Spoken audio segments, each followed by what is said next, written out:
What's up, guys? Sean Fowler, host of Speak Up Sports. Hopefully, everybody's day is going well.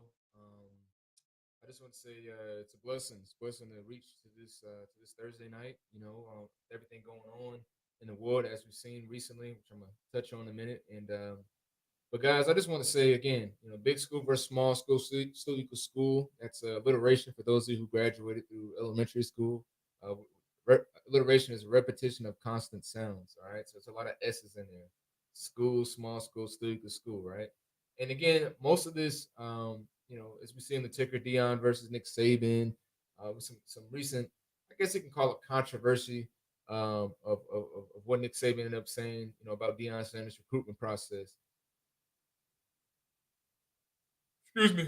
But before I start and everything, I just want to touch base on the other school, and that's I believe it's called Robb Elementary. And excuse me if I, pronounce the name wrong, but we seen what happened this past Tuesday with the tragedy once again of the school shooting, and this kind of hits home a little bit for me because on my side job I substitute teach, help out with the kids. Been doing that for a few years, and I really enjoy it because you can interact with the kids, trying to encourage them as well, and try to make an impact the best I can. And for me, being in the school system and trying to help out things of that nature, I can help relate. I can help the kids relate towards me or relate towards the kids because it wasn't too long ago.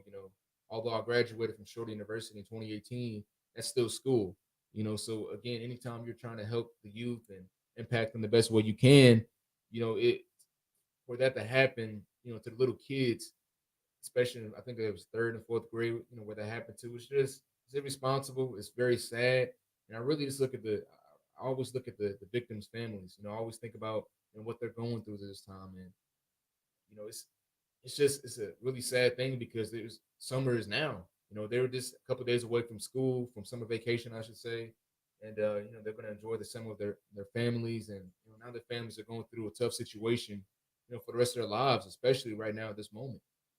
Just having a kid go off 8, 9, 10 years old, and yeah, it is sad. It is sad.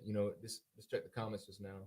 But they're ready for summer vacation, and they're not coming back home.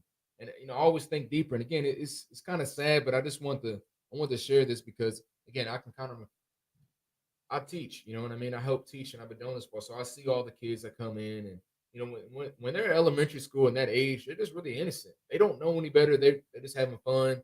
They always got a smile on their face for the most for the most part. Kids at that age, and I feel like I think I heard someone say kids are like the closest reflection that we see as humans towards God because they can get upset and cry about things, but they just want acceptance. They just want to be loved. They just want to laugh and just have fun. And, for somebody to take their lives like that, it's just it's irresponsible, and it's again, it's sad, it's disrespectful, and it's just I like what Kenny Smith said, about the situation. It's demonic. There's not logic, and there's nothing's logic about the demonic. We try to put ourselves in thinking, what made them do this, what made them, make this a rational decision. There's no logic, behind the demonic, and when it comes towards as the victims' respect and their families, I'm a big advocate for mental health. I'm huge on that. More recently, I should say, especially in the Black community, because as Blacks, we've always I think say the early 2000s when I was growing up, anytime you hear, oh, somebody's going to therapy, you think they're crazy. Or I would hear that. I wouldn't say that, but like, oh, you going to therapy, you crazy, you just going through stuff. You got to suck it up. You got to be a man. You just got to get through it, which isn't the case. A lot of people go through things, anxiety, depression, and a lot of things like that. And their upbringing isn't the best. So I'm all for, the mental health. I'm glad that we as a society, especially in the Black community, it seems like we're taking strides to get help to improve our mental health. When if you have to take off a day, whatever it is, because of your mental health, I mean that's great. That's awesome. But when things like this happen, and I hear the news, and this is why I want to start with this is when I hear the news end up saying, oh, they were just mentally ill. Yeah, it it's kind of a slippery slope because I feel like for the people that are struggling, that are going through that and are trying to get better, that's one thing. But anytime you have somebody, I believe, who premeditated this, you have to be somewhat sane to premeditate these things. Anyone who ends up murdering thousands or hundreds of people, or whatever it is, multiple people, I should say. The guy 10, 11 days ago, basically 2 weeks ago, in the Buffalo ordeal, specifically targeted black people. Was he mentally ill? Yeah, because he's doing something crazy. But at the same time, that shouldn't. I don't like how it might be spun as an excuse. You know what I mean? So when it comes towards this incident as well, yeah, this he's crazy. But for him to construct this, put the body on wrong, he knew what he was about to get into. Went through the text messages. I'm not even going to get too deep into that, but I just feel like it kind of rubs me in a way the wrong way when the media paints certain suspects and these people. I think of the victim families that are going through these things as he was just mentally ill and you know this is what kind of happens. Nah, at the end of the day, you still even the mentally ill or people who are going through things, they still understand right from wrong and taking a life or not taking a life, regardless of the background, regardless of the upbringing. You know what I mean? So, guys, I just want to start with that again. I just want to say rest in peace to again those children. Prayers to the family because it's a lot of evil that's going around the world, and this isn't new, unfortunately. And God forbid, hopefully this is the last time we hear of a school shooter. But would it surprise me if something happened like this again? No, it wouldn't. And that's how bad it is. And again, I pray that that's not the case in Jesus' name. You know what I mean? I pray that those things won't happen. But at the same time, I mean, we just gotta. That's why you just show love to everybody. You know what I mean? That's why you show love to everyone, and you just never know what people are going through. But at the same time, the people that are going through those things, you don't bring another person's life into it. You know what I mean? You don't bring another person's life into it.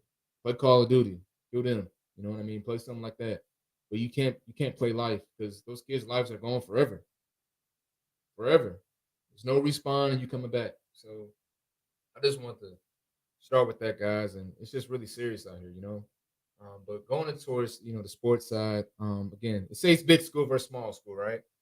It's still equal school. And me saying that I went to a Division II school. I had some D1, double A schools, kind of interested. This one school, wanted to offer me Elon. I know they played Duke and some other big schools um, around, I believe it's 2014, 2013. And, the coaches said, hey, man, I got an offer for you right now, but I don't know. I don't know if you're serious. You got to get your grades up. You got to get your grades up. I don't know what you want to build, Dad. I don't want to mess up. But it's cool. Hey, back to the story. I'm ready to offer you, but you got to get your grades. I don't think you're serious. I had to get my SAT, ACT scores up at the time. I didn't go to Elon, but it's okay. We live and learn. We live and learn, I guess. But the point though is that Elon is a D1 AA school, right? At the end of the day, man, if you're talented, if you can, and if you not only if you're talented, but if you're in the right system, because you can have a lot of talent but not be in the right system, and sometimes you don't make it, you might have to take a longer way out. That's why kids transfer. That's why they go to JUCO.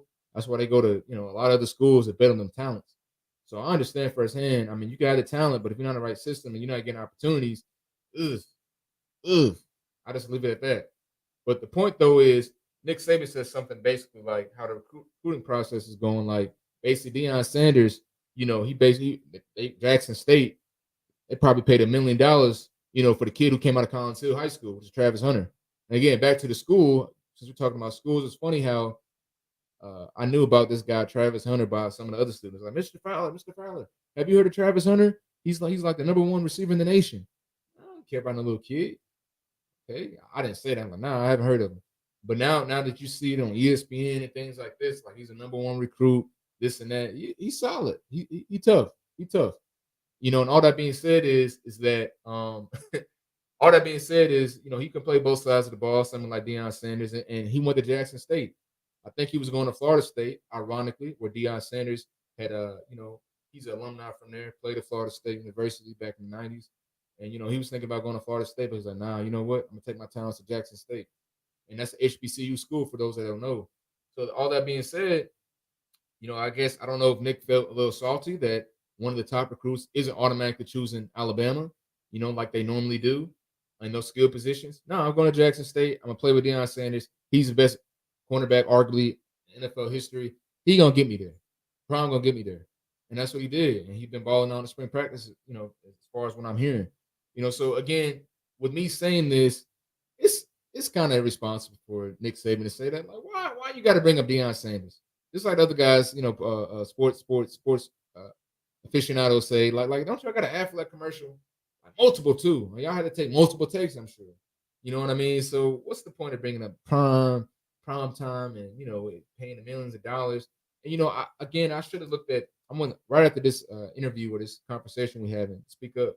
I'm gonna look at see what Deion had to say to House of Athlete, Brandon Marshall on his podcast, great podcast as well, because they interviewed him one on one. It's about I think about 30 minutes. You know what I mean? So I'm gonna check that out and see what he had to say. But again, when it comes to a big school versus small school, why I title that is still school, because at the end of the day, and the good thing is that growing up and even probably now, we always thought if I make it to the, trying to make the NFL, I gotta go to the D1 school. I gotta go here. I gotta go there. I gotta go to Alabama. I gotta go Florida, Gator Nation. That's right. I gotta go to UGA. I gotta go to these big schools, because if I don't, it's gonna be so hard to get noticed from these smaller schools. Like I said, my dreams as well. Still trying to do it.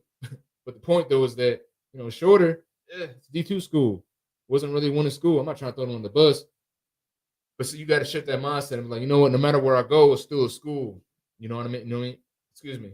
You understand? We still have to continue to be the best we can to get to where we can. It's still a university that can help you get to where you need to. And it's been some guys, out of shoulder that have got type of recognition.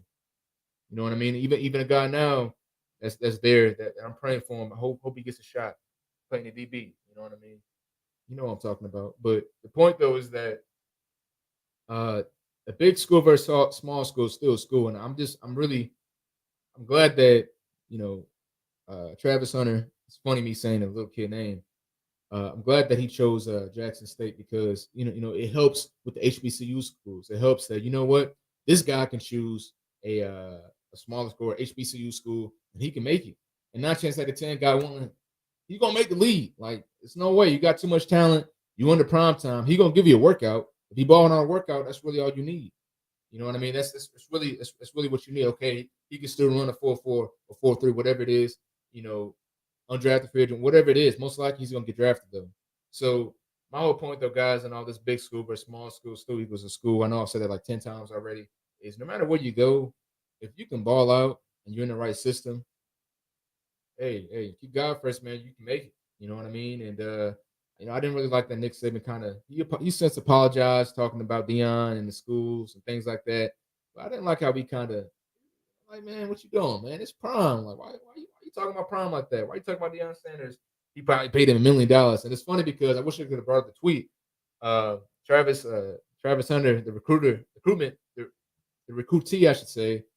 He ended up saying, he ended up saying, I'm getting paid $1 million, but my mom still got 5 kids in a 2-bedroom house. His mama still, still grinding. So that's not the case. That wasn't the case. He just chose to go to that school. So all that being said, guys, that's all I really have to say for today. We're gonna come out some more fresh content next week. Hopefully everybody's day is going well. And I just want to say, hey, just be grateful. Be grateful for life. Be grateful for everything that you're going through, because hey, you never know what can happen. Whether you're in the grocery store, whether you're ready for summer vacation, it could be life is but a vapor. And I'm talking to myself too, because we think we always got all these days to go and to, your mom, your dad's gonna be here next week, tomorrow, 2 years from now, playing a 5-year plan when, hey, I don't know if I got 5 months left. I don't know if I got 5 days left. So just be grateful for life. And my dad said something earlier. He said, savor the moment. You got to savor the moment. You know what I mean? And shout out to my dad too. He helped create this platform. I give him his flowers. It's all because of him. You see in the background to speak up. I mean, he did that. It's a rug on the ground. Say speak up as well. So I love my dad. We're gonna do some.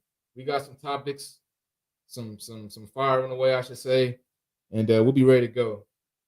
All that being said, man, I ain't got nothing else to say. I'm gonna just end with this. Hey, what's up, America? Thank you for checking out the show. If you like the content and the vibe, come join us. Click on the link below.